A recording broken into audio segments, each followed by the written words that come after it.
እዚ ኤሪ 591 እዩ ሰላም ክቡራት ተኸታተልቲ ኤሪ 591 ቀፂሉ ንሎሚ ዝተዳለወ ዜና ክቐርብ እዩ ምክትታልኩም ብኽብሪ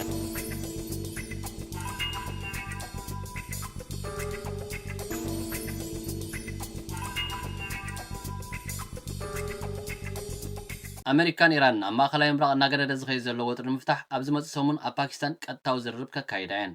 ፓኪስታን ኣብ መንጎ ክልቲአን ሃገራት ድልድል ብምስራሕ ነቲ ዝርርብ ንምምቻው ዓብዪ ተራ ትፃወት ኣላ ዎል ስትሪት ጆርናል ንእሙናት ምንጭታት ብምጥቃስ ክልቲኦም ወገናት ንሓደ ወርሒ ዝጸንሕ ጽዑቕ ዝርርብ መሰረት ኮይኑ ዘገልግል 14 ነጥብታት ዝሓዘ ናይ ምርዳእ መዘክር የዳልዉ ከም ዘለዉ ጸብጺቡ ኣብዚ ወሳኒ ዲፕሎማስያዊ መስርሕ ዝሳተፍ ልኡኽ ኣሜሪካ ብምክትል ፕሬዚደንት ጄዲ ቫንስ ክምራሕ እንከሎ ብወገን ኢራን ድማ ብሚኒስተር ጉዳያት ወጻኢ ዓባስ ኣራጋቺ ክምራሕ ትጽቢት ይግበር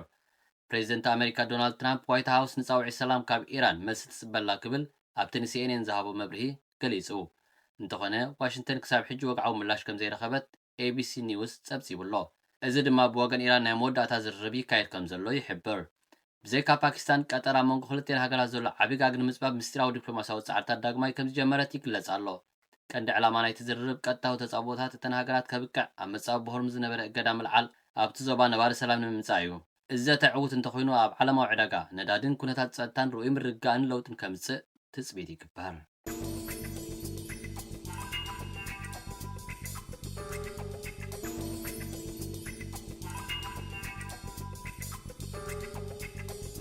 ሱዳን ኣብ ጥቓ ኢትዮጵያ ተወሳኺ ሰራዊትን ዘመናዊ ስርዓታት ምክልኻል ኣየርን ከም ዘዋፈረት ይግለጽ ኣሎ ሰራዊት ሱዳን ኣብ ምዕራብ ኢትዮጵያ ምስ ዞባ ቤንሻንጉል ጉሙዝ ዝዳወብ ዞባ ብሉ ናይል ከምኡውን ኣብቲ ምስ ክልል ኣምሓራ ዘዳውብ ዘሰሓሕፍ ከባቢታት ኣልፋሽካ ተወሳኺ ሰራዊት ብምውፋር ወተሃደራዊ ምንቅስቓስ ኣሓይላ ትርከብ እዚ ስጉምቲ እዚ ኣብ ቀረባ እዋን ኣብ ልዕሊ ካርቱም ዝተፈጸመ መጥቃዕቲ ሰብ ኣልቦ ነፈርቲ ድሮን ስዒቡ ዝመፀ ስጉምቲ ምዃኑ ይግለጽ ኣብቲ ከባቢ ሓድሽ ምንቅስቓስ ኣሎ ክብል ሜጀር ጀነራል ዛዕፈር ዑመር ካብ ዕጡቕ ሓይሊ ሱዳን ንብሉምበርግ ተዛሪቡ ብተመሳሳሊ ሓይልታት ሱዳን ኣብ ከባቢታት ምብራቕ ጋላባት ባሱንዳ ከምኡውን ምስ ኢትዮጵያ ዘዳውብ ዞባ ጋዳርፍ ዓባይን ንእሽተይን ኣልፋሽካ ሓይልታቶም ከም ዘጠናኸሩ ይግለጽ ኣሎ እዚ ኣካል ናይቲ ኣብቲ ከባቢ ዶብ ዝተጀመረ ስጉምታት ጸጥታ ዝኾነ ስርሒት ኣብ መፋልቕ ሰሙን ዝጀመረ ኮይኑ ተወሳኺ ሰራዊትን ወተሃደራዊ ናውትን ናብ ስትራቴጂካዊ ቦታታት ብምጓዓዝ ዝዓለመ እዩ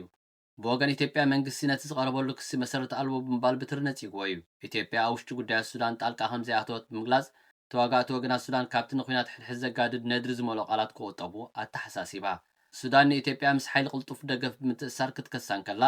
ኢትዮጵያ ብወገና ሱዳን ነቲ ዝነበረ ኩነታት ተጠቒማ መሬት ወሪራ ክትብል እንከላ ክልቲአን ሃገራት ነቲ ፀገም ብሰላማዊ መንገዲ ንምፍታሕ ፈቃደኛታት ምዃነን ይግለጽ እምበር እቲ ኣብ ባይታ ዝርአ ዘሎ ወተሃደራዊ ምትእኽኻብ ግን ንዞባ ምርግጋእ ኣብ ሓደጋ ዘእቱ ኮይኑ ኣሎ ክብሉ ተንተንቲ ዞባ ይገልጹ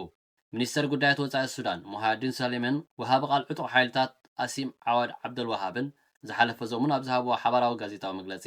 ተቃወምቲ ሱዳን ዓለም ለኻዊ መዕርፎ ነፈርቲ ካርቱምን ካልእ ሲቪላዊ መሳለጥያትን ንምጥቃዕ ዝተጠቕሙሉ ሰብ ኣልቦ ነፈርቲ ካብ ክልል ኣምሓራ ከተማ ባህርዳር ከም ዝተበገሳ ዘተኣማምን መርትዖታት ከም ዘለዎም ገሊጾም ምንባሮም ይዝከር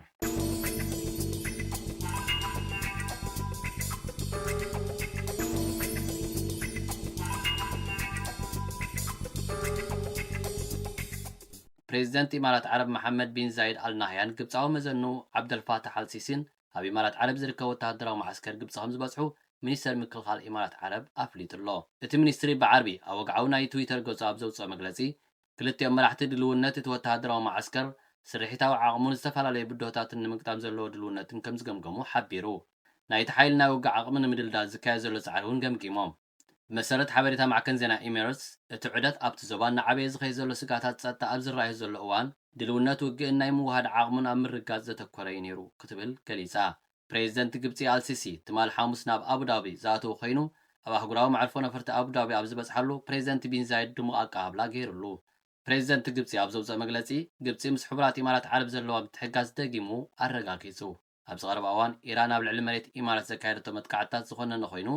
እቲ ፕሬዚደንት እዚ መጥቃዕትታት ንጹር ጥሕሰት ኣህጉራዊ ሕግን ቻርተር ሕቡራት ሃገራትን እዩ ዝበለ ኮይኑ ፕሬዚደንት አልሲሲ ነቲ ፍጻሜ ዞባውን ዓለማውን ሰላም ርጋእ ኣብ ሓደጋ ዘእቱ ከቢድ ጥሕሰት ክብል ገሊጽዎ ነቲ እናገደደ ዝኸይድ ዘሎ ቅልውላው ብዘተን ፖለቲካዊ ገባባት ንምፍታሕ ዲፕሎማስያዊ ጻዕርታት ንምትርኻር ከም ዘድሊ እውን ኣስሚሩሉ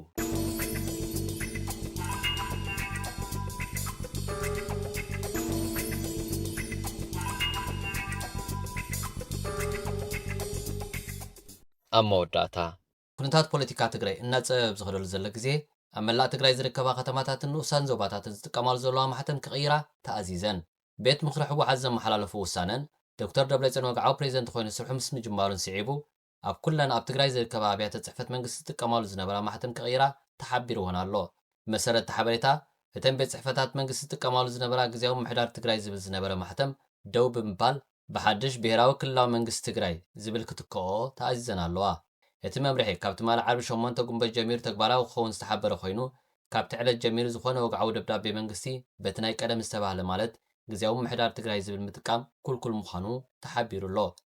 እዚ ነቲ ብታደሰ ወረደ ዝምራሕ ግዜያዊ ምሕዳር ትግራይ ኣዳውን ኣጋሩን በብቅሩብ እናቆራረፅካ ንምልማሱ ዝግበር ቴክኒካዊ ካይዳን ኣብ መወዳእታ ታደሰ ወረደ ዝእዝዞ ዘይብሉ ኣብ ቤት ፅሕፈቱ ኮፍ ምባሉ ፋይዳ ከም ዘይህልዎ ተረዲኡ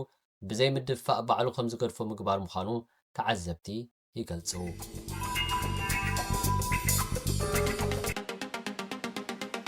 كبرات تعذبتنا نلوم زدالنا يا مدب نزي مسل نيرو نزي channel المعباي لايك سابسكرايب تقبرو الناس آخرنا سسنايو